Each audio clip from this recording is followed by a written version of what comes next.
Shalom. Puji bagi Tuhan, kita bisa masuk di rumah Tuhan di tengah-tengah masih ada pandemi COVID-19 ini.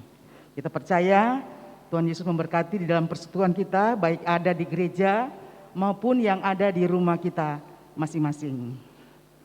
Warta bacaan ibadah Gemim Kristus Bitung, Minggu 5 September 2021.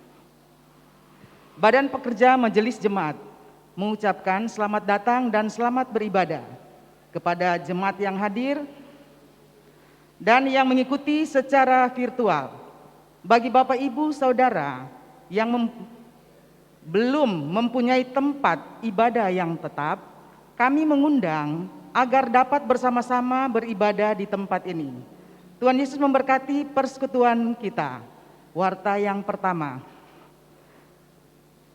BPMJ telah menerima surat dari Evangelis Debbie Muaya mengenai permohonan waktu istirahat pelayanan selama bulan September sampai dengan Desember 2021 agar supaya bisa lebih fokus pada pengasuhan anak-anak.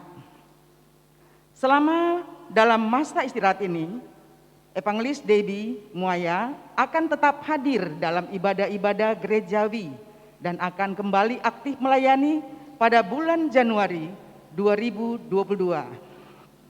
Kiranya seluruh jemaat dapat terus mendoakan kehidupan keluarga dan pelayanan dari Evangelis Debbie Muaya. Warta yang kedua, BPMJ Majelis Hamba Tuhan dan jemaat menyampaikan turut berduka cita atas meninggalnya almarhum Bapak Yohan Kando yang telah dikenal dengan panggilan Ko Awa, Papa Akung dari keluarga Kando Alexander, tutup usia 67 tahun 8 bulan 4 hari. Meninggal pada hari Selasa 31 Agustus 2021 dan telah dimakamkan pada hari Selasa 31 Agustus 2021 di pekuburan Arimatea. Tuhan Yesus senantiasa memberi kekuatan dan penghiburan bagi seluruh keluarga yang ditinggalkan.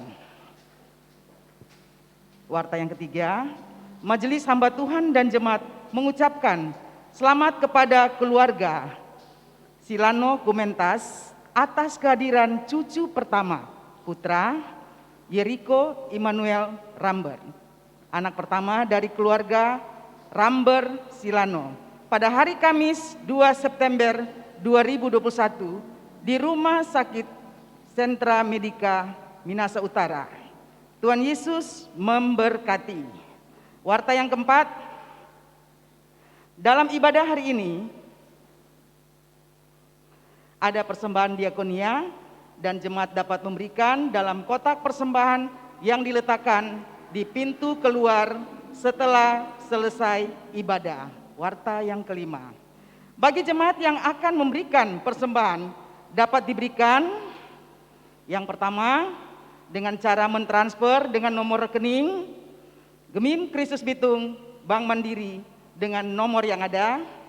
Bukti transfer dapat difoto dan dikirim ke WA admin gereja atau ke bendahara gereja. Yang kedua, persembahan dalam bentuk uang tunai bisa dijemput di rumah jemaat oleh staf administrasi gereja, juga dapat diantar langsung ke kantor gereja, serta dapat berkoordinasi dengan majelis rayon dan bendahara jemaat yang disertai bukti tanda terima oleh staf administrasi gereja. Warta yang keenam, Persekutuan Nisi Bitung, yaitu unit playgroup TK dan SD, masih membuka pendaftaran peserta didik baru untuk tahun ajaran 2021-2022. Berlaku potongan 30% untuk uang pangkal dan SPP serta kota terbatas. Bagi Bapak Ibu Saudara Jemaat Gemim Kristus Bitung yang kurang mampu akan diberikan harga khusus. Oleh karena itu, dimohon untuk menghubungi majelis rayon masing-masing agar supaya mendapatkan rekomendasi yang ditujukan kepada pengurus Yayasan NISI. Warta yang ketujuh, diinformasikan bahwa untuk perkembangan pembangunan aula saat ini sedang dilakukan pekerjaan pengecoran dinding dan pemasangan rangka besi untuk memaksimalkan kegunaan lantai 2 dan 3. Mohon dukungan dari seluruh jemaat sehingga pekerjaan ini dapat diselesaikan dengan baik. Warta yang ke-8. Mohon dukungan seluruh jemaat untuk pemulihan kesehatan dari Pendeta Marekerau yang saat ini hadir bersama kita. Tuhan Yesus akan selalu memberi kekuatan kepada Pendeta Marekerau di dalam masa pemulihan ini. Yang ke-9, persekutuan doa pagi dilaksanakan setiap hari Sabtu pada jam 7 WITA secara tatap muka di gereja dan secara online dengan menggunakan aplikasi Zoom. Link dibagikan lewat grup WA Rayon dan Kompelka. Sangat diharapkan keterlibatan seluruh jemaat. Selamat ulang tahun bagi jemaat yang merayakan di minggu berjalan ini.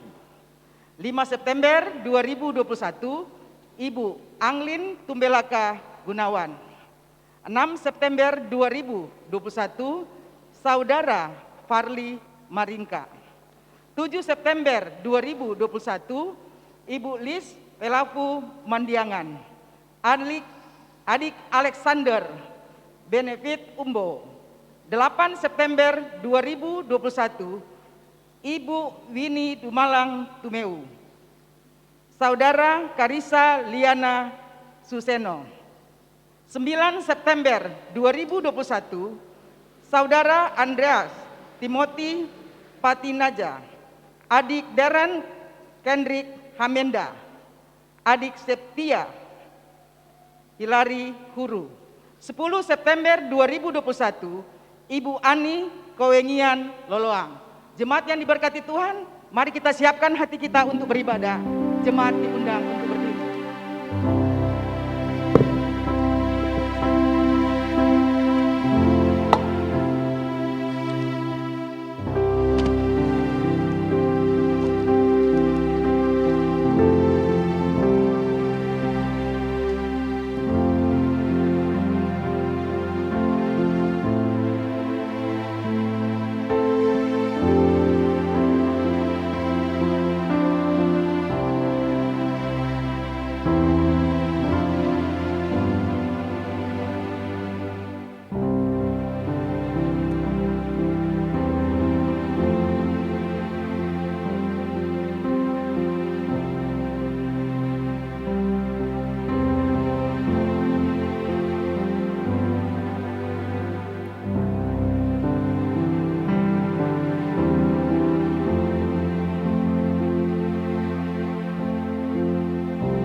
Ratapan 3 ayatnya yang ke-22 sampai dengan ayatnya yang ke-26 berbunyi demikian. Tak berkesudahan kasih setia Tuhan, tak habis-habisnya rahmatnya. Selalu baru tiap pagi, besar kesetiaanmu. Tuhan adalah bagianku, kata jiwaku, oleh sebab itu aku berharap kepadanya. Tuhan adalah baik bagi orang yang berharap kepadanya, bagi jiwa yang mencari Dia. Adalah baik menanti dengan diam pertolongan Tuhan. Kasih setia Tuhan dalam kehidupan kita besar.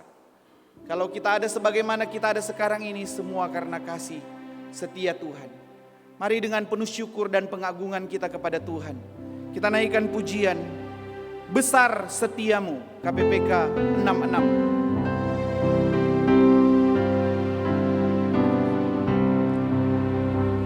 Besar setiamu Allah Bapa-Ku, besarlah kasih-Mu yang melimpah, tiada kurang dan tidak berubah, sempurna dan tetap selamanya.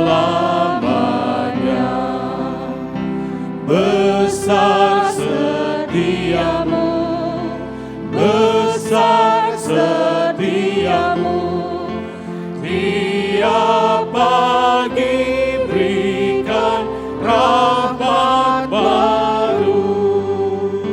Segala yang ku perlu Kau sediakan. Besar setiamu kepada. Musim pun berganti, musim apapun. Musim pun berganti, musim apapun, hari pun berganti, hari baru. Alam semesta dan semua ciptaan-Mu menyaksikan kasih setiamu. Besar setiamu, besar setiamu, tiap pagi berikan rahmat baru. Segala yang ku perlu Kau sediakan. Besar setiamu kepadaku.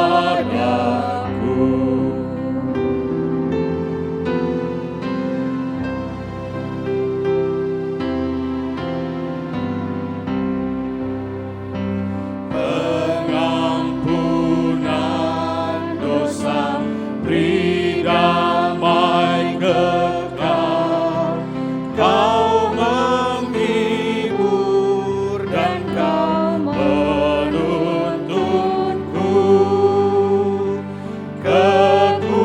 Kekuatan dan pengharapan kelak, kasih setiamu selamanya. Besar setiamu Allah Bapa. Besar Besar setiamu, setiamu, besar setiamu, tiap pagi berikan rahmat baru. tiap pagi berikan rahmat baru. Segala yang ku perlu Kau sediakan. Besar setiamu kepadaku. Perlu Kau sediakan. Besar setiamu kepadaku.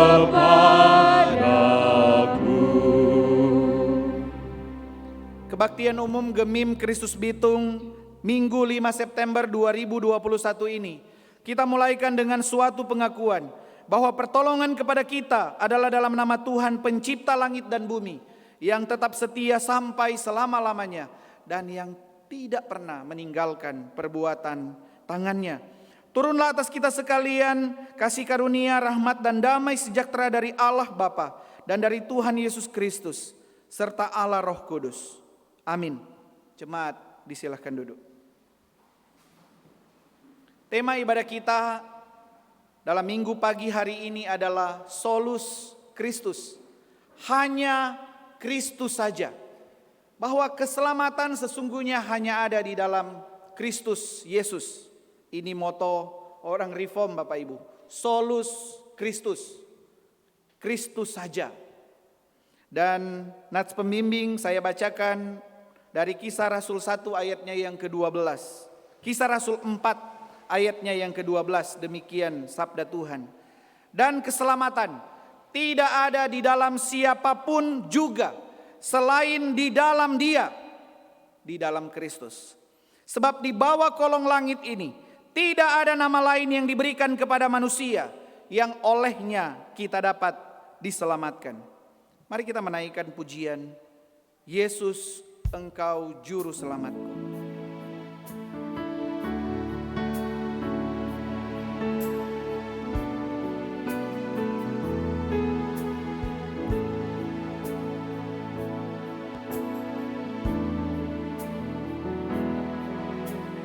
Walau ku harus berjalan dalam lembah kekelaman, perlindungan-Mu, oh Tuhan, nyatalah bagi hidupku. Tiada pernah sedetik pun, tiada pernah Kau tinggalkan. Sungguh mulia dan sempurna, hanya Kau layak disembah. Yesus Engkau Juru Selamatku. Yesus Engkau Juru Selamatku, dalam janji-Mu kemenanganku. Selamanya kan ku nyatakan besar setia-Mu Tuhan di hidupku. Sungguh Tuhan Yesus satu-satunya juru selamat, dan kita bersyukur sudah menjadi juru selamat pribadi kita. Dan keselamatan bukan hanya bicara soal nanti Bapak Ibu, waktu kita ketemu muka dengan Tuhan. Tetapi keselamatan sesungguhnya juga berbicara tentang masa sekarang. Tuhan memelihara dan menjaga kita, dan tidak sedetik pun Ia meninggalkan kita. Betapa mulia dan ajaibnya keselamatan yang daripadanya. Tiada pernah sedetik pun, tiada pernah Kau tinggalkan.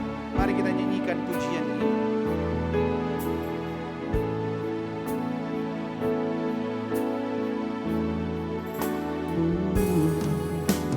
Tiada pernah sedetik pun,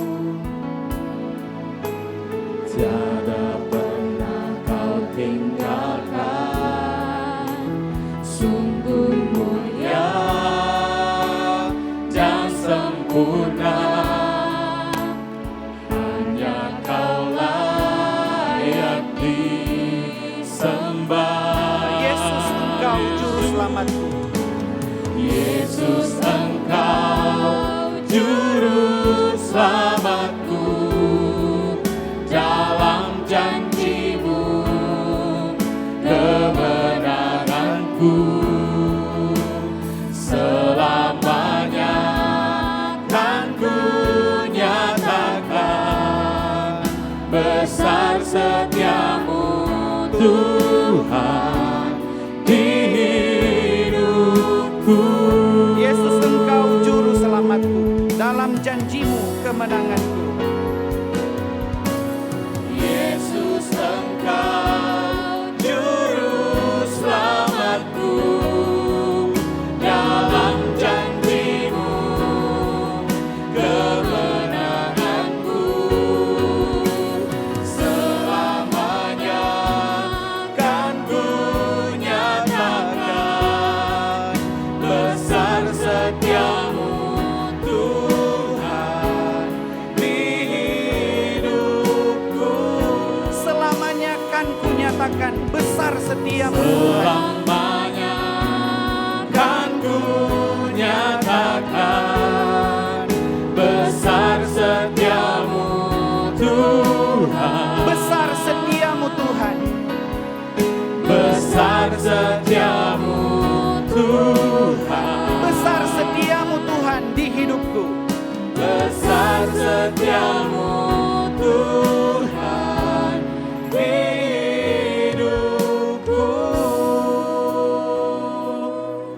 Bapak Ibu, mari kita tunduk di hadapan Tuhan. Sambil kita mengingat bahwa besar setia Tuhan dalam kehidupan kita, sehingga Dia menyelamatkan orang-orang berdosa seperti kita.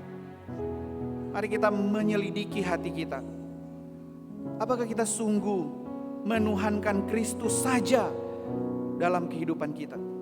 Atau jangan-jangan kebergantungan kita bukan hanya kepada Dia saja, tetapi kebergantungan kita kepada pribadi-pribadi lain, atau kepada mamon, atau kepada kekuatan kita sendiri.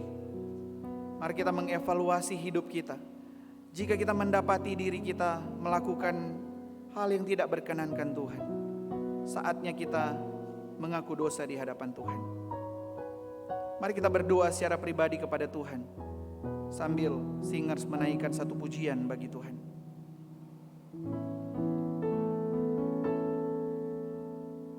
Bawa pengakuan kita di hadapan Tuhan, dan kita minta Tuhan sendiri yang menyucikan, menguduskan kita.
Kuasa-Mu sanggup menyembuhkan, jiwaku pun berserah hanya kepadamu. Yesus, Kaulah segalanya. Bersama kita katakan, karena salib-Mu ku hidup. Karena salib-Mu ku hidup, karena salib-Mu ku menang. Engkau yang berkuasa, sanggup untuk melakukan mujizat-Mu. Karena salib-Mu ku hidup, karena salib-Mu ku menang. Engkau yang berkuasa, sanggup untuk melakukan mujizat-Mu di hidupku. Ya Tuhan, karena salib-Mu kami hidup. Karena salib-Mu mengubahkan kami. Dan biar kiranya setiap kali kami memandang salib, kami memandang betapa besarnya kasih-Mu, betapa besarnya pengorbanan-Mu, betapa besarnya pengampunan-Mu. Dan dengan demikian memotivasi kami untuk bisa berkata tegas tidak kepada setiap bentuk dosa yang menggoda kami, baik dalam pikiran kami, tutur kata kami, tingkah perbuatan kami. Biar kiranya Tuhan tolong kami, kuatkan dan mampukan. Demi Kristus Yesus kami berdoa. Amin.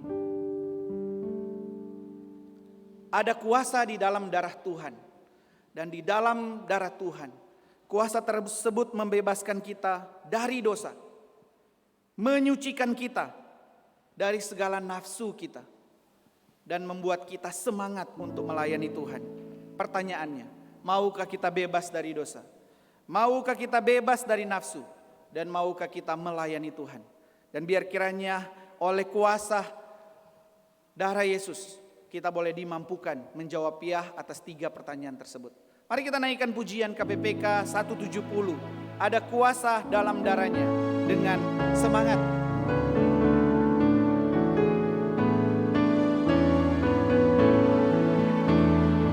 Maukah engkau bebas dari dosa? Dalam darahnya ada kuasa dan menangkan segala nafsu jahat. Ajaiblah kuasa darahnya. Ada kuasa dalam darahnya, darah domba Allah. Ada kuasa dalam darahnya, dalam darah domba Allah. Maukah engkau bebas dari nafsu? Dalam darahnya ada kuasa, datang padanya ia akan sucikan. Di dalam kuasa darahnya ada kuasa dalam darahnya, darah domba Allah. Ada kuasa dalam darahnya, dalam darah domba Allah.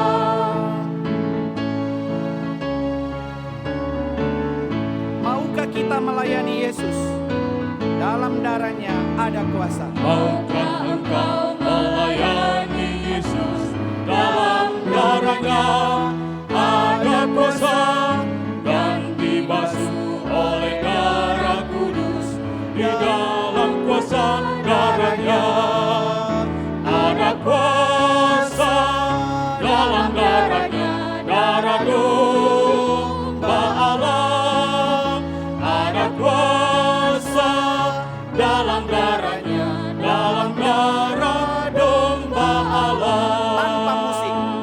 Ada kuasa dalam darahnya, darah domba Allah. Ada kuasa dalam darahnya, dalam darah domba Allah. Bapak Ibu, di dalam darah Yesus ada kuasa. Mari kita bukan hanya mengalami kebenaran ini dalam logika pikiran kita saja, tetapi terapkan dalam kehidupan kita. Kalau kita sedang bergumul dengan dosa tertentu, di dalam Yesus ada kuasa. Kalau kita sedang bergumul untuk melayani Tuhan dengan sungguh, bukan dengan nafsu kita, di dalam darah Yesus ada kuasa. 1 Petrus 1 ayat 18 sampai 19 menuliskan demikian. Sebab kamu tahu bahwa kamu telah ditebus dari cara hidupmu yang sia-sia yang kamu warisi dari nenek moyangmu itu, bukan dengan barang yang fana, bukan pula dengan emas ataupun perak, melainkan dengan darah yang mahal, yaitu darah Kristus, yang sama seperti darah anak domba yang tak bernoda dan tak bercacat. Petunjuk hidup baru, mari kita baca secara bertanggapan. Bacaan bertanggapan nomor 31, dibenarkan karena iman. Karena semua orang telah berdosa dan telah kehilangan kemuliaan Allah. Menunjukkan kasih-Nya kepada kita, oleh karena Kristus telah mati untuk kita ketika kita masih berdosa. Dan oleh kasih karunia telah dibenarkan dengan cuma-cuma karena penebusan dalam Kristus Yesus. Kristus Yesus telah ditentukan Allah menjadi jalan pendamaian karena iman, dan dalam darahnya hal yang dibuatnya untuk menunjukkan keadilannya, karena ia telah membiarkan dosa-dosa yang telah terjadi dahulu pada masa kesabarannya. Maksudnya ialah untuk menunjukkan keadilannya pada masa ini, supaya nyata bahwa ia benar dan juga membenarkan orang yang percaya kepada Yesus. Sebab tidak seorang pun yang dapat dibenarkan di hadapan Allah oleh karena melakukan hukum Taurat, karena justru orang karena hukum Taurat orang mengenal dosa. Sebab itu, kita yang dibenarkan oleh iman, kita hidup dalam damai sejahtera dengan Allah oleh Tuhan kita Yesus Kristus. Oleh Dia kita juga beroleh jalan masuk oleh iman kepada kasih karunia ini. Di dalam kasih karunia ini kita berdiri dan kita bermegah dalam pengharapan akan menerima kemuliaan Allah. Tetapi ketika nyata kemurahan Allah, juru selamat kita, dan kasih-Nya kepada manusia, pada waktu itu Dia telah menyelamatkan kita bukan karena perbuatan baik yang kita lakukan, tetapi karena rahmat-Nya yang oleh permandian kelahiran kembali dan oleh pembaharuan yang dikerjakan oleh Roh Kudus, yang sudah dilimpahkannya kepada kita oleh Yesus Kristus Juru Selamat kita, supaya kita sebagai orang yang dibenarkan oleh kasih karunia-Nya berhak menerima hidup yang kekal sesuai dengan pengharapan kita. Ketika kita beriman dengan kebenaran yang sudah disampaikan dan kita bacakan tadi, bahwa di dalam Kristus Yesus ada pengampunan dosa, meskipun dosa kita merah seperti kermisi. Ketika kita beriman kepada Yesus Kristus Juru Selamat kita, maka kita diselamatkan. Dan sejak itu, Yesus bertakhta di dalam hati kita. Dan benarlah KPPK 256, sejak Yesus ada di hati kita, maka seharusnya ada perubahan yang ajaib yang terjadi dalam diri kita. KPPK 256, mari kita pujikan, sejak Yesus di hatiku.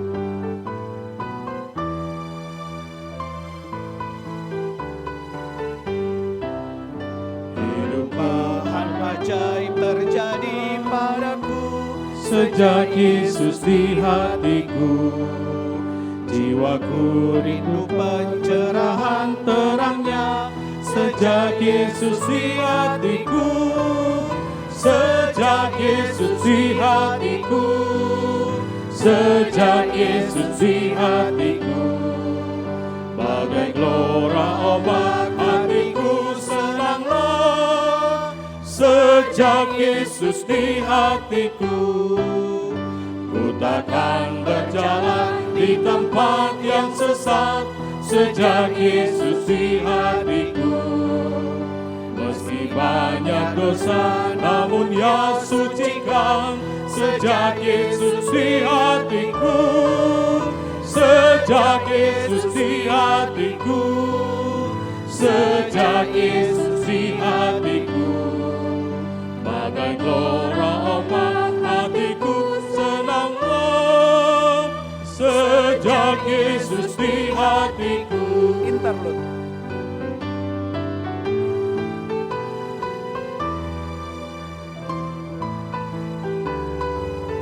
Bersama Tuhan di kota yang mulia. Bersama Tuhan di kota yang mulia, sejak Yesus di hatiku.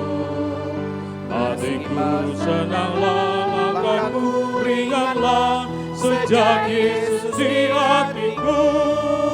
Sejak Yesus di hatiku, sejak Yesus di hatiku. Bagai gelora obat hatiku senanglah, sejak Yesus di hatiku. Bapak Ibu, di dalam lagu ini menyiratkan 3 masa waktu ketika pada masa lampau kita menerima Yesus. Ketika pada masa lampau kita menerima Yesus, maka pada masa lampau itu pula ada perubahan ajaib dalam kehidupan kita. Tetapi penerimaan kepada Kristus di masa lampau berdampak juga pada masa kini, yaitu kita tidak berjalan di dalam kesesatan. Dan berdampak ke masa yang akan datang. Kita nanti akan bertemu muka dengan Kristus. Keselamatan punya 3 aspek Bapak Ibu, masa lampau, masa kini, dan masa yang akan datang. Dan itu yang akan kita pelajari pada siang hari ini melalui firman Tuhan. Sebelumnya mari kita berdoa minta kekuatan Tuhan. Kami bersyukur ada Alkitab yang dapat menuntun kami kepada keselamatan. Wahyu khusus yang Allah anugerahkan ini bermanfaat untuk mengajar, menyatakan kesalahan, memperbaiki kelakuan, dan mendidik kami dalam kebenaran, sehingga kami diperlengkapi untuk setiap pekerjaan baik. Singkapkanlah mata kami ya Tuhan, sehingga kami dapat melihat dan mengalami keajaiban dari firman-Mu. Berfirmanlah, hati kami sedia mendengarkan. Demi Kristus Yesus firman kehidupan, kami berdoa. Amin. Bapak Ibu yang diberkati Tuhan, firman Tuhan pagi hari ini kita landaskan pada satu teks, Kisah Para Rasul pasalnya yang keempat, ayatnya yang pertama sampai dengan ayatnya yang ke-22. Kisah Para Rasul pasalnya yang keempat, ayat 1 sampai dengan ayatnya yang ke-22. Mari kita buka Alkitab kita dan mari kita perhatikan bagian ini sembari saya membacakannya bagi kita sekalian. Ketika Petrus dan Yohanes sedang berbicara kepada orang banyak, mereka tiba-tiba didatangi imam-imam dan kepala pengawal bait Allah serta orang-orang Zaduki. Orang-orang itu sangat marah karena mereka mengajar orang banyak dan memberitakan bahwa dalam nama Yesus ada kebangkitan dari orang mati. Mereka ditangkap dan diserahkan ke dalam tahanan sampai keesokan harinya, karena hari telah malam. Tetapi di antara orang yang mendengar ajaran itu banyak yang menjadi percaya, sehingga jumlah mereka menjadi kira-kira 5.000 orang laki-laki. Pada keesokan harinya, pemimpin-pemimpin Yahudi serta tua-tua dan ahli Taurat mengadakan sidang di Yerusalem dengan imam besar Hanas dan Kayafas, Yohanes dan Alexander, dan semua orang lain yang termasuk keturunan imam besar.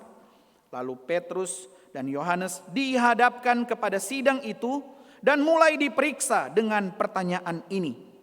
Dengan kuasa manakah atau dalam nama siapakah kamu bertindak demikian itu? Maka jawab Petrus penuh dengan Roh Kudus, hai pemimpin-pemimpin umat dan tua-tua, jika kami sekarang harus diperiksa karena suatu kebajikan kepada seorang sakit dan harus menerangkan dengan kuasa manakah orang itu disembuhkan, maka ketahuilah oleh kamu sekalian dan oleh seluruh umat Israel bahwa dalam nama Yesus Kristus, orang Nazaret yang telah kau salibkan, tetapi yang telah dibangkitkan Allah dari antara orang mati, bahwa oleh karena Yesus itulah orang ini berdiri dengan sehat sekarang di depan kamu. Yesus adalah batu yang dibuang oleh tukang-tukang bangunan, yaitu kamu sendiri. Namun ia, Yesus, telah menjadi batu penjuru, dan keselamatan tidak ada di dalam siapapun juga selain di dalam Dia.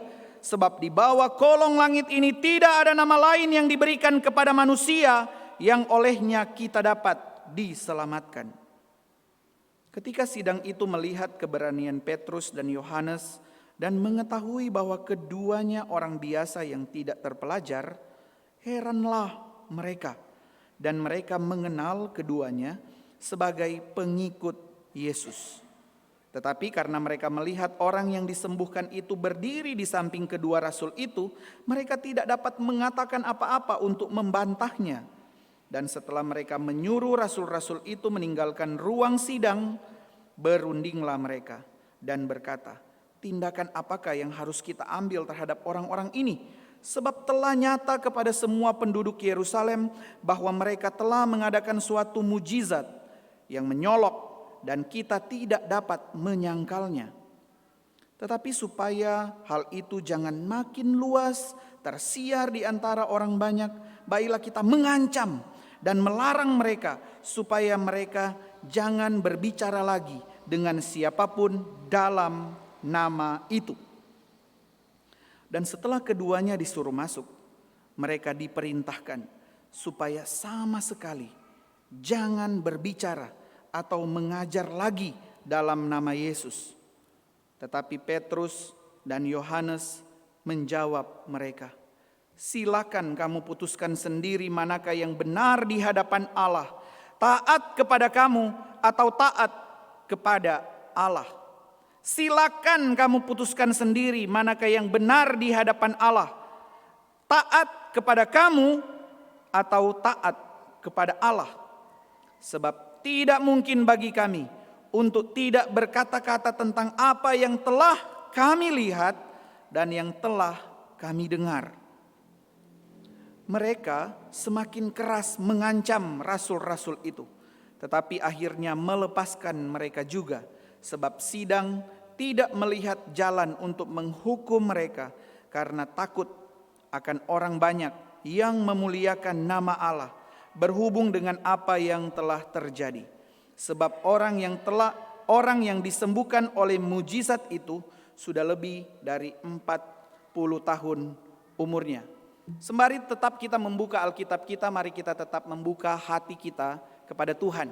Dan yang dikatakan berbahagia ialah setiap kita yang membaca Alkitab yang adalah firman Tuhan, memelihara firman Tuhan itu di dalam hati dan melakukan firman itu dalam hidup kita setiap hari.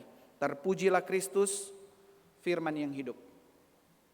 Bapak Ibu sekalian, tema ibadah kita pada hari ini adalah Solus Christus. Tadi waktu pembacaan ayat Alkitab yang berkaitan dengan tema dan atas pembimbing saya sampaikan bahwa dua kata ini, Solus Christus, adalah moto orang-orang Reform.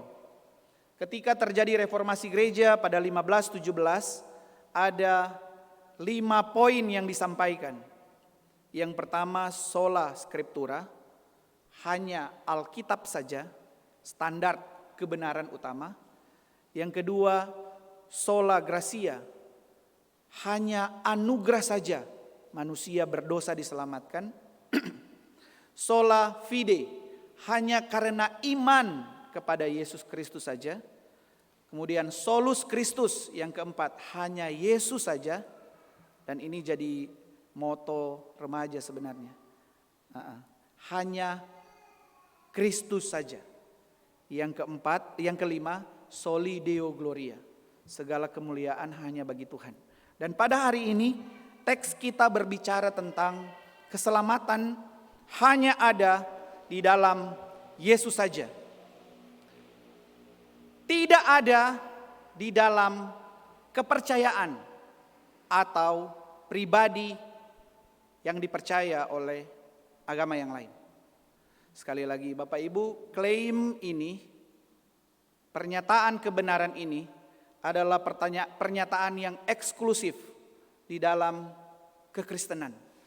Bahwa orang Kristen percaya bahwa keselamatan di bawah kolong langit ini tidak tersedia dalam pribadi manapun, dalam agama apapun.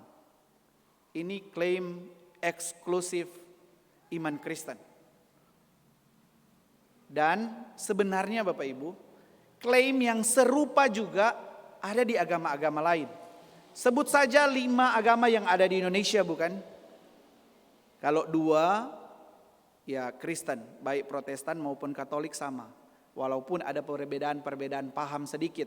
Salah satu yang mendasar adalah berkaitan dengan bagaimana orang Kristen berdoa, gitu.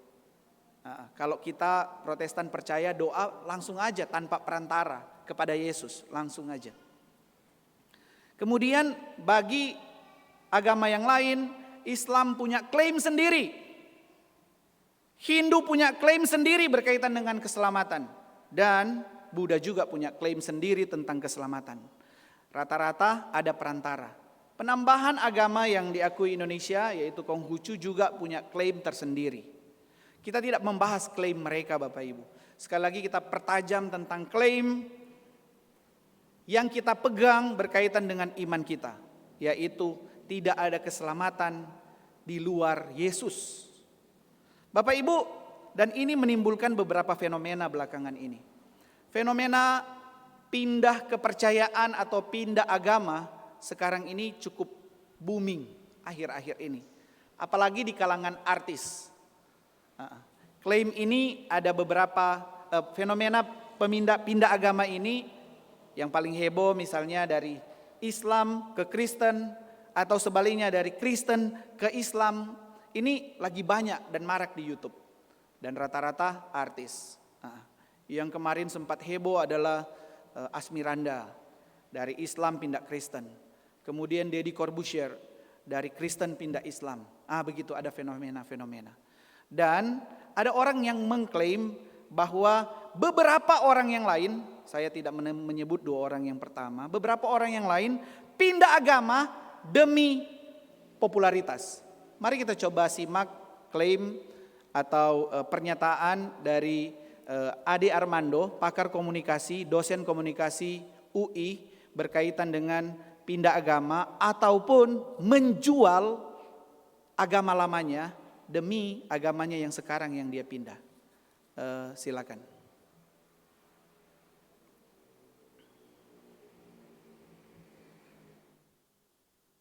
Suaranya belum ya? Baik Yahya dan Kece boleh balik sedikit? Menyebarkan penghinaan agama dapat memprovokasi terjadinya kemarahan umat beragama. Keputusan Polri menahan Yahya Waloni dan Muhammad Kece patut diacungi jempol. Baik Yahya dan Kece memang tidak layak terus bebas menyebarkan penghinaan agama yang dapat memprovokasi terjadinya kemarahan umat beragama. Bila orang seperti Waloni dan Kece tidak ditindak tegas, penyebaran kebencian dan penghinaan agama akan terus berkembang sampai titik yang sulit dikendalikan. Saya yakin mayoritas umat Islam tidak suka mendengar ceramah Yahya Waloni dan mayoritas umat Kristen tidak suka dengan khutbah Muhammad Kece. Tapi masalahnya selalu ada saja orang-orang berpikiran sempit yang gampang ditipu oleh pemuka agama busuk semacam Yahya dan Kece. Dengan penahanan Kece, polisi membuktikan bahwa negara tidak pilih kasih. Mereka yang biasa nyinyir menuduh pemerintah anti ulama kini terpaksa mingkem. Yahya sih sebenarnya sama sekali tidak memenuhi syarat ulama, tapi biar bagaimanapun penahanannya tetap bisa saja digoreng sebagai bukti penzaliman ulama. Namun narasi itu kini akan lumpuh karena Muhammad Kece ditahan karena menghina Islam. Seperti saya katakan, baik Yahya maupun Kece layak dipandang sebagai pemecah belah bangsa. Saya sudah bahas kebiadaban Yahya pada video sebelumnya. Kini kasus yang terutama akan saya angkat adalah soal Muhammad Kece. Kece adalah versi Kristen dari Yahya Waloni. Saya sudah mendengar paparannya di video-videonya tentang Islam. Kece ini jelas bisa mengaji, dan kemampuan mengajinya itu kini ia gunakan untuk meyakinkan orang bahwa dia adalah orang yang sangat paham Islam. Dan kalau sekarang ia menghina-hina Islam, penghinaannya itu seolah dilandaskan pada pengetahuannya yang mendalam tentang Islam. Orang ini memang manipulatif. Dia setali 3 uang dengan Yahya Waloni. Dia sadar dia bisa mendapat rezeki berlimpah kalau ia menjelek-jelekan agama lamanya. Oke, cukup. Ya, Bapak Ibu kalau lihat kalimat terakhir, 2 orang ini klaim Ade Armando katanya mendapatkan uang demi klaim-klaim mereka. Kita kenal Yahya Waloni ya, katanya mengaku pendeta padahal tidak pernah dipendetakan, yang menjual kekristenan, kalau kita pakai istilah Alkitab, mungkin menjual imannya, menjual kesulungannya dalam tanda kutip dengan kacang merah. Gitu. Sebaliknya Muhammad Kece itu versi Kristen, klaim Ade Armando, artinya dia sebenarnya dulunya beragama Islam, pindah jadi Kristen, kemudian menjual-jual dalam tanda kutip pengajiannya supaya dia dapat duit. Kenapa zaman sekarang Bapak Ibu konten di YouTube itu bisa dapat fulus. Semakin banyak yang subscribe, yang jadi pengikut, yang viewer, semakin banyak duitnya. Berbeda kalau dicari dengan cara yang halal dan kreatif. Bapak Ibu silakan nonton YouTube-nya Kapoms, KPOMZ. Itu torang pe gereja, engko olan. Wah kreatif. Silakan di like and subscribe gitu. Bisa nambah penghasilan sih dia. Tapi kreatif sih. Itu beda cara. Cerita yang lain lagi akhirnya ditahan oleh Polri ini 2 orang ini nih. Ditahan. Karena yang satu menghina Kristen, yang satu sebaliknya menghina Islam dan saling serang. Gitu. Termasuk berkaitan dengan keselamatan. Tetapi terlepas dari dua hal itu Bapak Ibu, klaim kita, Alkitab mengklaim diri sendiri, Rasul Petrus mengklaim diri sendiri bahwa Allah mengaruniakan kepada dunia hanya satu nama yang olehnya seluruh dunia bisa diselamatkan. Kisah Para Rasul 4 ayatnya yang ke-12, yaitu hanya di dalam Yesus Kristus. Dan kalau kita lihat klaim ini disampaikan oleh Rasul Petrus di dalam satu persidangan yang besar yang dihadiri oleh imam-imam kepala agama yang ortodoks dan berkuasa pada waktu itu, yaitu agama Yahudi. Klaim minoritas di hadapan tua-tua mayoritas. Sekali lagi, klaim ini adalah klaim minoritas di hadapan mayoritas. Mari coba kita sedikit melihat latar belakangnya. Kalau kita lihat LAI membagi ini dengan sangat baik kisah ini. Narasi ini dibagi menjadi 3. Yang pertama ayat 1 sampai dengan ayatnya yang keempat. Kemudian ayat 5 sampai dengan ayatnya yang ke-12. Selanjutnya ayat 13 sampai dengan 22. Kita bisa melihat 3 pelajaran penting berkaitan dengan narasi ini. Yang pertama, kalau kita lihat situasi yang terjadi. Situasi itu dilatar belakangi oleh kisah penyembuhan oleh seorang lumpuh yang dilakukan oleh Petrus dan Yohanes. Enci Debbie telah membahas itu dengan baik pada minggu yang lalu di bawah tema nama Yesus berkuasa. Dan hanya di dalam nama itu saja mujizat itu terjadi. Dan kemudian mujizat itu dibicarakan di hadapan banyak orang. Pasal 3 ayat 11 sampai dengan ayatnya yang ke-26 sudah dikotbahkan oleh Kak Okta. Dan kemudian itu menuai hasil yang maksimal. Kisah 4 ayatnya yang ke-4 bilang tuaian itu luar biasa. Mujizat yang dikerjakan oleh Tuhan melalui Petrus dan Yohanes itu berdampak iman kepada penambahan 2.000 orang. Kita tahu di pasal 2 sebelumnya sudah disampaikan ayat 41 bahwa jumlah orang Kristen ketika Petrus berkhotbah pertama kali itu bertobat 3.000 jiwa. Sekarang kalau misalnya jadi 5.000 jiwa, Petrus berkhotbah kedua kali di hadapan orang banyak jadi 5.000, berarti ada penambahan 2.000. Bapak Ibu, satu hal yang kita lihat di sini adalah bahwa sebenarnya Tuhan mengizinkan mujizat terjadi itu supaya orang percaya Yesus. Mujizat tidak dikerjakan Tuhan dalam hidup seseorang cuma untuk supaya orang itu sembuh dan orang itu berbangga diri. Tidak Bapak Ibu. Mujizat yang Tuhan kerjakan dalam hidup orang percaya, dalam hal ini contohnya dipulihkan dari sakit penyakit yang secara logika tidak masuk akal medis, namanya mujizat. Mujizat itu sesuatu yang bertentangan dengan ilmu pengetahuan. Itu bisa disembuhkan. Dan mujizat tujuannya bukan untuk kemuliaan diri, tapi untuk kemuliaan Allah. Dan dalam hal ini 2.000 orang percaya Yesus. Dan kalau kita lihat khotbah itu ayatnya yang pasalnya yang keempat, ayatnya yang kedua dibilang, mendengar khotbah itu dan melihat ada 2.000 orang yang menjadi percaya dan banyak orang Yahudi yang mulai mendengar tentang Yesus. Imam-imam kepala, orang-orang Saduki. Di sini ayatnya dibilang mereka sangat marah. Saya coba menyelidiki kata Alkitab tentang sangat marah ini. Ternyata bahasa aslinya itu bisa diterjemahkan sangat marah itu dengan menjadi sangat jengkel atau menjadi sangat terganggu atau menjadi sangat berduka.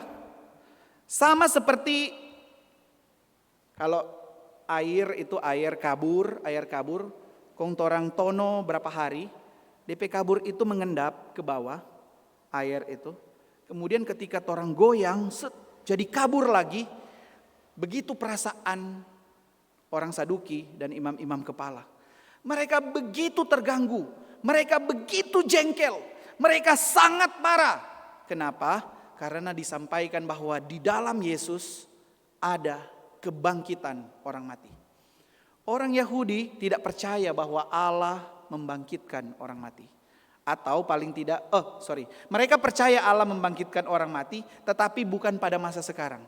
Nanti, kalau khusus Saduki, jadi orang Yahudi, Farisi dan sebagainya, mereka percaya. Tapi nanti.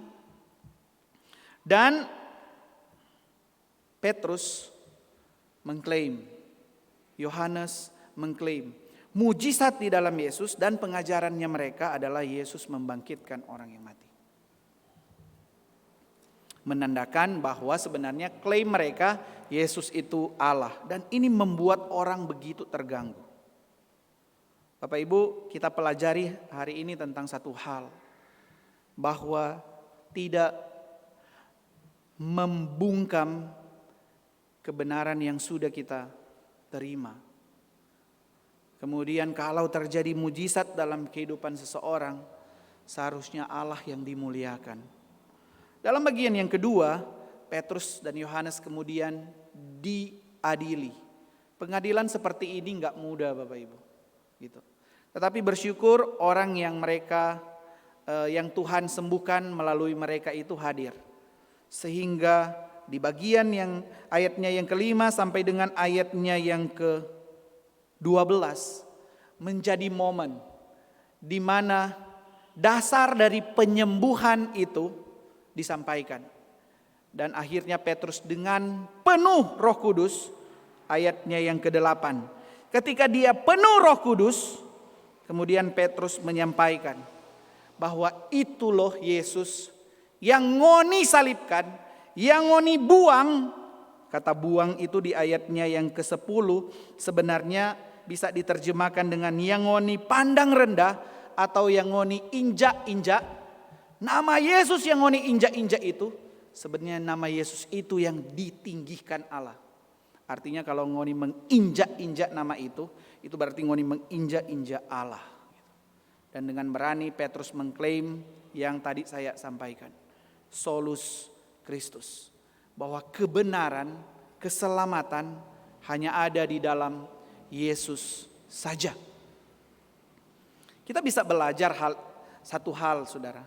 Yaitu terkadang menyampaikan kebenaran itu termasuk menginjili orang yang belum mengenal Tuhan supaya dia dapat percaya, itu butuh konsekuensi dan harus dilakukan dengan ketundukan kepada Roh Kudus.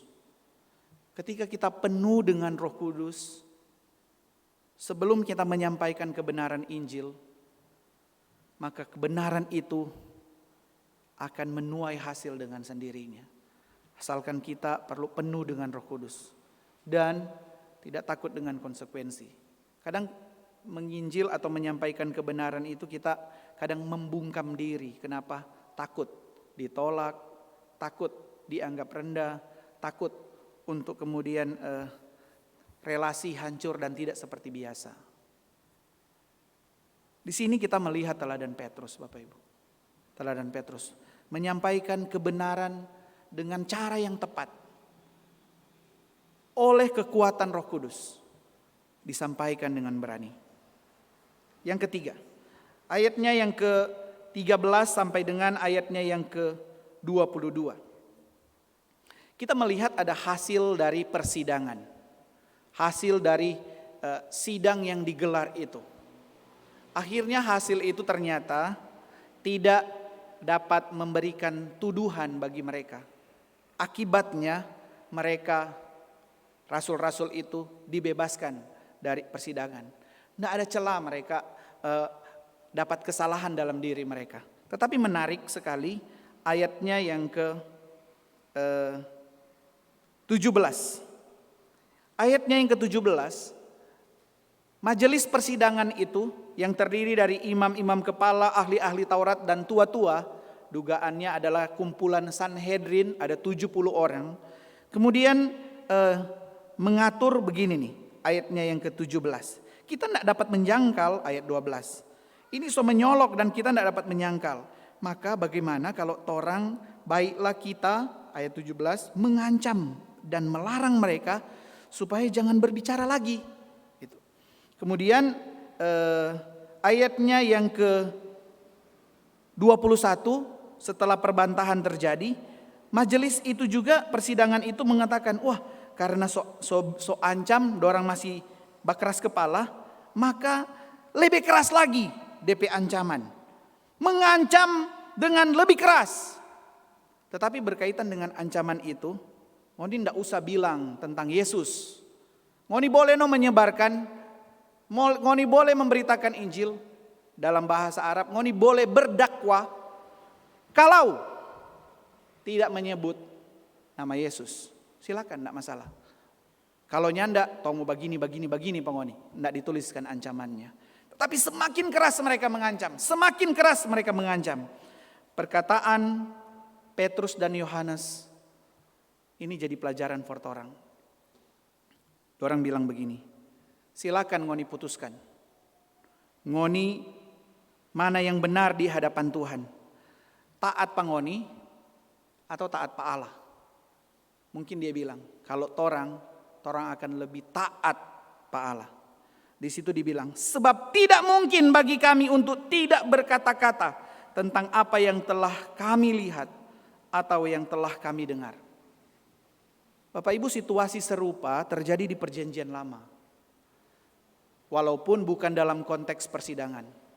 Nabi Yeremia sudah dianiaya begitu rupa. Bahkan oleh nabi-nabi palsu, dia sudah mengalami penganiayaan yang berat. Kemudian Nabi Yeremia pengen berhenti untuk menyampaikan isi hati Tuhan. Taat pada Tuhan. Kemudian Nabi Yeremia menuliskan di dalam Mazmur keluh kesahnya di hadapan Tuhan. Yeremia pasalnya yang ke-20 ayatnya yang ke-7 sampai 9 berkata begini. Yeremia 20 ayat 7. Engkau Tuhan telah membujuk aku. Engkau telah membujuk aku ya Tuhan, dan aku telah membiarkan diriku dibujuk. Engkau terlalu kuat bagiku dan engkau menundukkan aku. Aku telah menjadi tertawaan sepanjang hari, supaya mereka mengolok-olokkan aku. Sebab setiap kali aku berbicara, terpaksa aku berteriak, terpaksa aku berseru, kelaliman, aniaya. Sebab firman Tuhan telah menjadi celah dan cemooh bagiku sepanjang hari. Perhatikan ayat 9 berbunyi demikian. Tetapi apabila aku berpikir, aku tidak mau mengingat dia, dan tidak mau mengucapkan firman lagi demi namanya, maka dalam hatiku ada sesuatu yang seperti api yang menyala-nyala, terkurung dalam tulang-tulangku. Aku berlelah-lelah untuk menahannya, tetapi aku tidak sanggup. Nabi Yeremia kalau kita lihat mengalami penganiayaan. Dia dipasung sama seperti lembu. Dia dipasung, kemudian dipakaikan kuk, kemudian dia dimasukkan ke dalam perigi supaya Nabi Yeremia stop bicara tentang firman Tuhan. Kemudian saking capeknya dia, saking lelahnya dia akan panggilan kenabiannya untuk memberitakan firman Tuhan. Nabi Yeremia bilang, Tuhan stop coba. Ngana pe bujukan lalu stop jo. Kita sunyanda. Cukup bagi kita untuk menyampaikan firman Tuhan lagi. Cukup. Tapi ketika Nabi Yeremia merenungkan, semakin dia tidak mau menyampaikan kebenaran, dia bilang di dalam hatinya itu seakan-akan seperti ada api di dalam dirinya. Sehingga kalau dia tidak menyampaikan firman Tuhan lagi, maka seakan-akan api itu menyala-nyala menghanguskan tulang dan dagingnya. Sampai di sini saya jadi merenung Bapak Ibu. Merenung begini. Kebenaran yang Tuhan taruhkan, panggilan yang Tuhan taruhkan di hati orang, di hati saya, untuk memberitakan Injil, seberapa membakar lagi. Nah, ketika baca plakat yang di depan tentang peresmian gereja, Kak Okta juga pernah menyebut itu. Plakat tahun 86 ya atau 87 itu ditulis di Gedung Gereja Kristus Gemim Bitung. Nah gitu. Gedung Gereja Kristus Gemim Bitung. Waktu saya baca itu seakan-akan plakat itu adalah perwakilan iman orang-orang tua lalu, pendiri gereja ini. Bahwa yang diutamakan, maaf ya, bukan gemimnya, tetapi Kristusnya. Kan unik ya, harusnya gereja Gemim, jemaat Kristus Bitung. Gemimnya ada jemaatnya, Kristus baru Bitung. Ini enggak loh. Gedung gereja Kristus Gemim Bitung. Seakan-akan pengen disampaikan bahwa yang perlu disampaikan itu Kristus. Hanya Kristus saja, bukan gereja Gemim, bahkan bukan juga saya yang pendiri gereja ini. Waktu merenungkan ini Bapak Ibu, saya jadi ingat bagaimana peletakan di saat. Waktu itu saya masih ada di saat, kemudian menandatangani plakat pendirian gedung yang besar auditorium. Kemudian pada waktu itu disampaikan Bapak Ibu, yang dimasukkan ke dalam lubang di dalam plakat yang akan ditutup itu adalah Alkitab. Supaya tahu bahwa seminari ini didasarkan atas Alkitab saja. Dan ini kebenaran yang akan disampaikan. Bukan diletakkan di atas dasar para pendiri. Kemudian disampaikan, yang pendiri-pendiri itu mungkin bisa hilang namanya. Pak Peter Wongso bisa hilang namanya. Daniel Lukas bisa hilang namanya. Tetapi Alkitab dan kebenarannya tidak boleh hilang. Kalau orang mau adopsi itu ke dalam bagian ini Bapak Ibu, ke dalam kebenaran sekarang. Gereja itu didirikan atas dasar kebenaran Kristus. Daniel Umi nanti mau mati. Maaf ya kalau kita sebut. Oktalapian mungkin nanti mau mati. Kalau kita sebut nama-nama perintis-perintis gereja, mungkin perintis gereja akan berkata yang sama. Koasun mungkin nanti akan mati dan namanya dilupakan. Tetapi nama Kristus tidak boleh dilupakan. Sehingga pendirian gereja ini pun di atas dasar nama Kristus. Silakan kamu putuskan sendiri manakah yang benar di hadapan Allah. Taat kepada kamu atau taat kepada Allah. Sebab tidak mungkin bagi kami untuk tidak berkata-kata tentang apa yang telah kami lihat dan yang telah kami dengar. Bapak Ibu, seharusnya kita pun ke depan menonjolkan Kristusnya. Begitu. Bukan diri kita, bukan. Bukan diri saya, bukan. Tapi bukan berarti kita tidak memberi diri. Sehingga sejarah pun seharusnya mencatat betul. Kita perlu menghargai jasa-jasa itu, betul. Tetapi jasa itu dilakukan bukan supaya saya berjasa, tidak. Tetapi jasa itu saya lakukan dalam ketundukan. Sama seperti kata Yeremia. Kalau saya tidak melakukan itu, ada bara, ada api di dalam diri saya yang akan menghanguskan tulang dan daging saya. Kalau saya tidak melayani Tuhan. Kalau saya berhenti menyuarakan firman Tuhan. Kalau saya berhenti melayani Tuhan. That's why saya tidak berhenti melayani Tuhan. Tetapi gereja ini bukan didasarkan atas diri saya. Tetapi atas dasar kebenaran yang rindu orang sampaikan. Bapak Ibu, bagian ketiga dari firman Tuhan ini mengingatkan bahwa kalau kita melayani Tuhan, seharusnya kita melayani Tuhan, bukan melayani diri kita. Sekali lagi, bagian ketiga mengingatkan kalau kita melayani Tuhan, seharusnya kita melayani Tuhan, bukan melayani kita.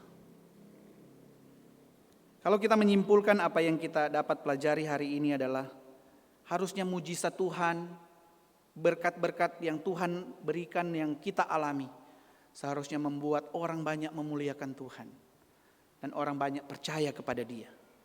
Yang kedua, kalau kita diberikan kesempatan mempertanggungjawabkan kebenaran Tuhan, yang perlu kita ditonjolkan adalah nama Yesus itu. Nama yang di bawah kolong langit itu dianugerahkan kepada kita. Dan yang ketiga, kalau kita melayani Tuhan, seharusnya kita melayani Tuhan, bukan melayani kita. Kita melayani memang bukan harus jadi majelis, tidak. Kita bisa melayani di banyak tempat kita. Sebagai seorang polisi kita bisa melayani Tuhan di situ. Sebagai seorang medis kita bisa melayani Tuhan sebagai dokter, sebagai perawat, sebagai bidan dan sebagai mantri dan seterusnya. Sebagai guru kita bisa menyampaikan dan melayani Tuhan dan sungguh-sungguh memberitakan Kristus saja. Sebagai seorang pengusaha kita bisa melayani Dia di bidang kita. Tetapi kalau kita dipanggil Tuhan juga untuk menjadi majelis dan melayani Tuhan, mari kita buka hati bahwa yang kita layani adalah Tuhan saja. Mari kita berdoa.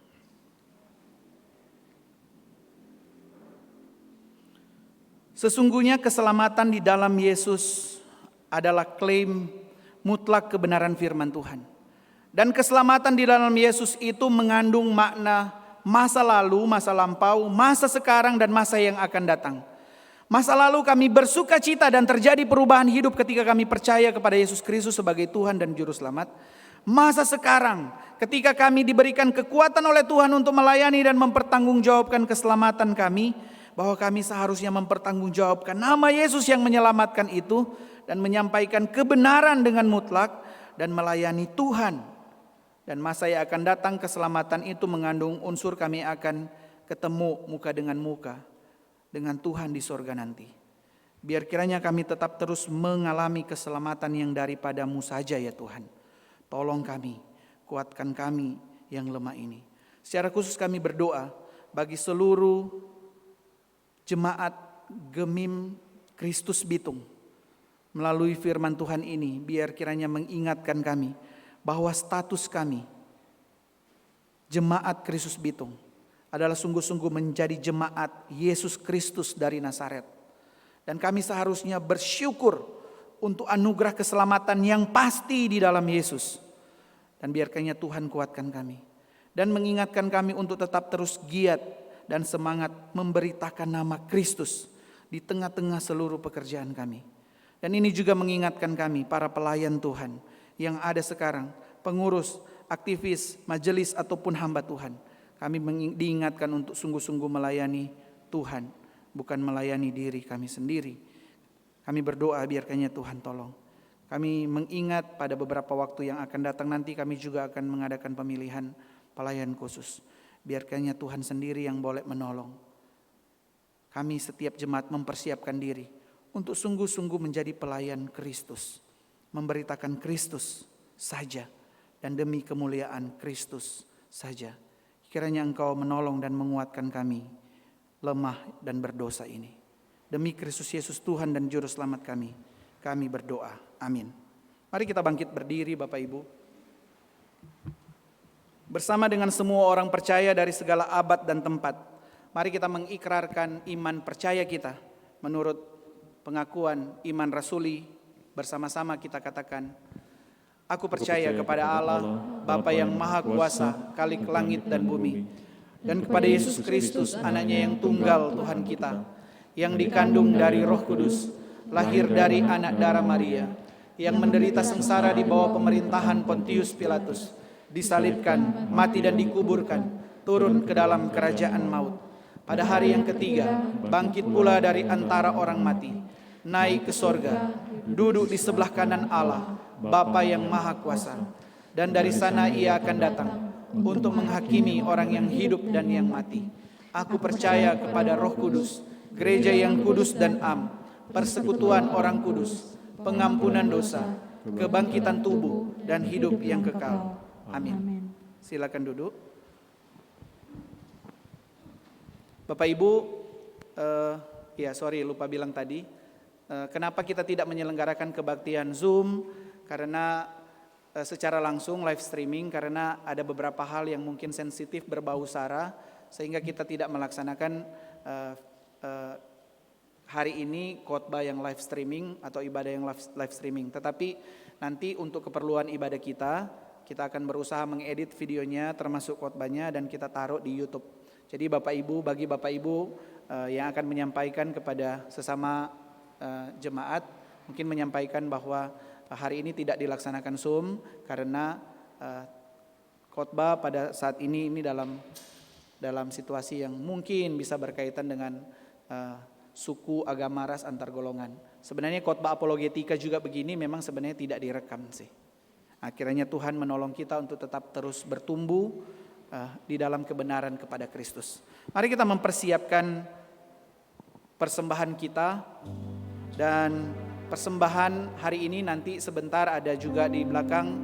Hari ini kita akan memberikan diakonia, dan diakonia ini akan diperuntukkan bagi diakonia pelayanan orang sakit dan orang yang meninggal.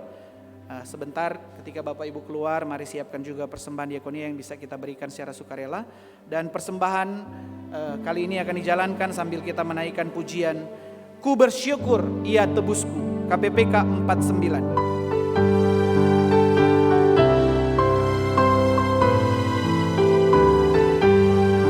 Ku bersyukur ya tebusku, ku diberi berkat limpah. Ku bersyukur ya sertaku, dan beriku anugerahnya. Ku bersyukur saat indah atau saat susah pun, air mataku dihapusnya dan damai di hatiku. Musik saja.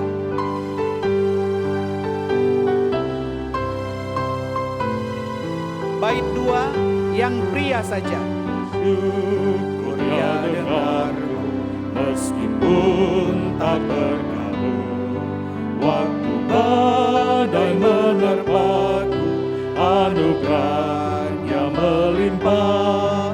Meski susah atau duka, Dia beriku penghiburan. Rahmat-Nya selalu sertaku, kasih-Nya iringiku. Baitnya yang ketiga yang wanita saja. Ku bersyukur bunga mawar meskipun ia berduri. Syukur bunga mawar meskipun ia berduri. Ku bersyukur diberkati, pengharapanku diberi. Ku bersyukur senang susah, dan damai di hatiku. Ku berikan pengharapannya, ku bersyukur selamanya. Musik saja.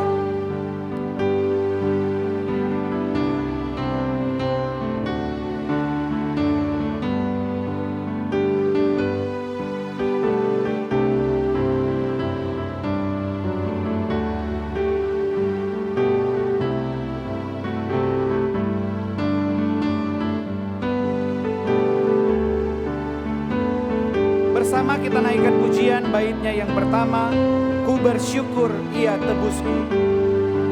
Ku bersyukur ya tebusku, ku diberi berkat limpah. Ku bersyukur ya sertaku, dan beriku anugerahnya.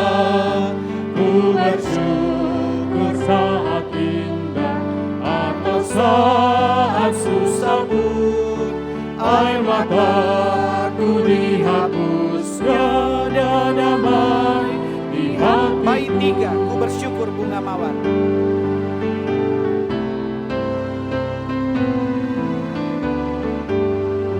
Ku bersyukur bunga mawar meskipun ia berduri. Ku bersyukur diberkati, pengharapanku diberi. Ku bersyukur senang susah, dan damai di hatiku. Dia berikan pengharapannya, ku bersyukur selamanya. Doa syafaat, kami persilakan.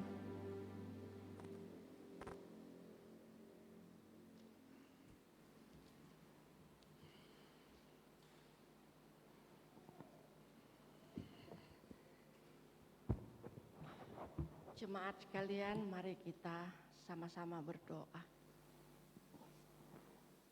Bapa di surga, ini kami semua ada di hadapan-Mu Tuhan. Kami memiliki satu hati yang sama, satu kerinduan yang sama, di mana kami akan mengatakan bahwa kami sangat mengasihi-Mu.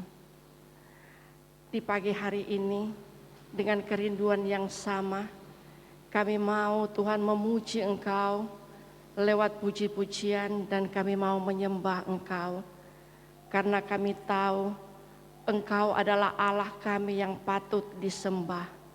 Terima kasih Tuhan, di tengah-tengah pandemi ini yang belum berakhir, namun kami umat-Mu masih tetap berdiri teguh.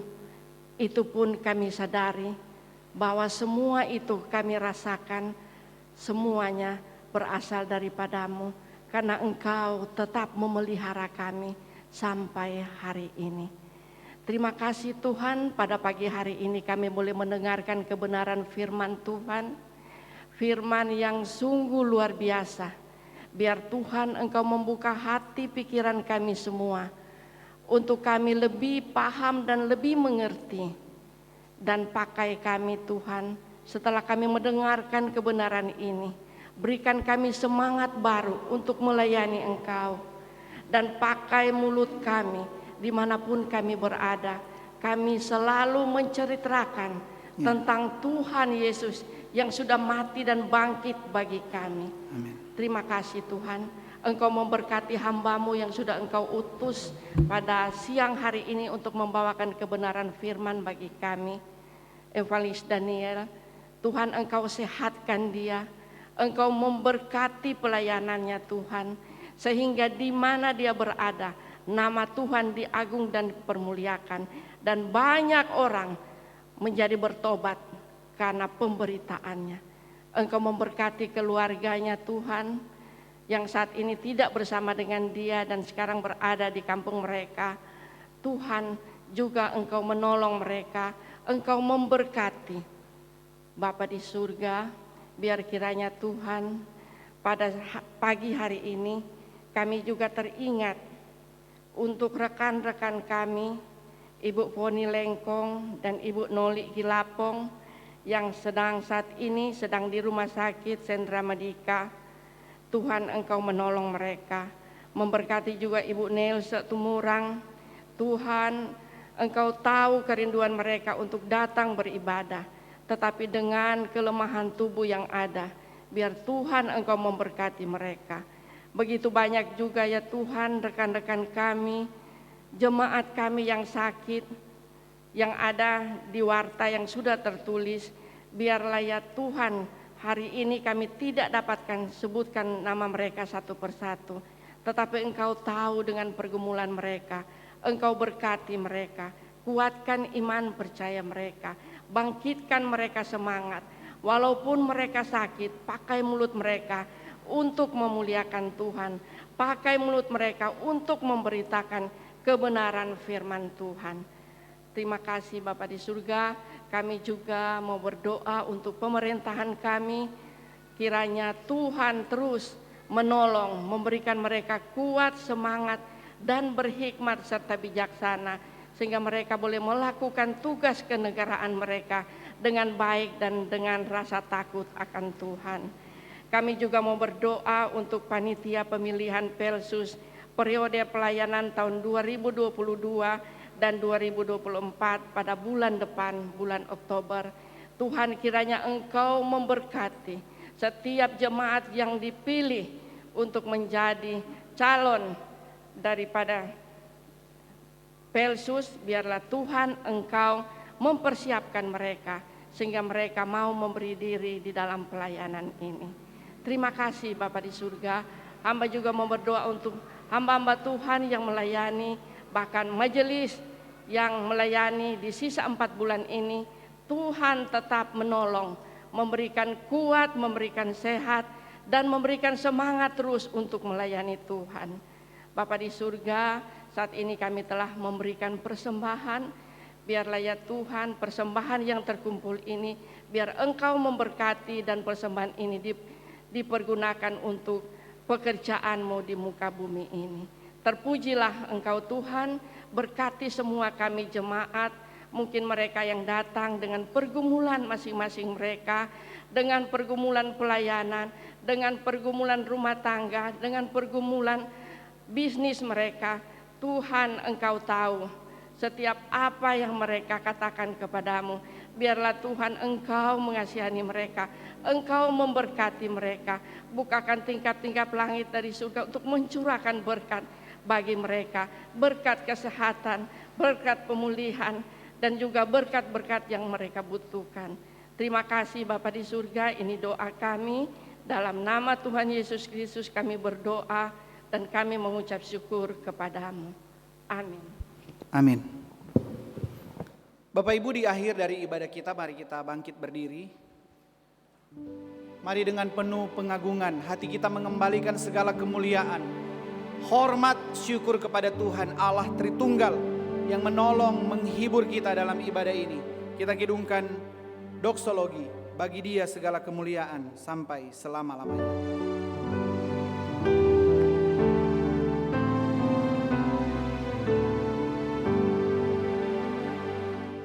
Puji Allah Bapa Putra, puji Allah Roh Kudus, ketiganya yang esa. Pohon selamat sumber berkat. Amin.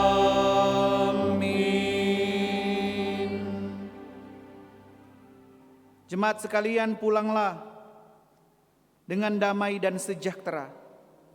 Arahkanlah mata kita kepada Kristus. Jadilah saksinya dan terimalah berkat Tuhan. Kasih karunia, rahmat dan damai sejahtera dari Allah Bapa kita dan dari Tuhan Yesus Kristus, serta pertolongan dan penghiburan Allah Roh Kudus menyertai kita sekalian, kini dan sampai selama-lamanya. Amin. Amin.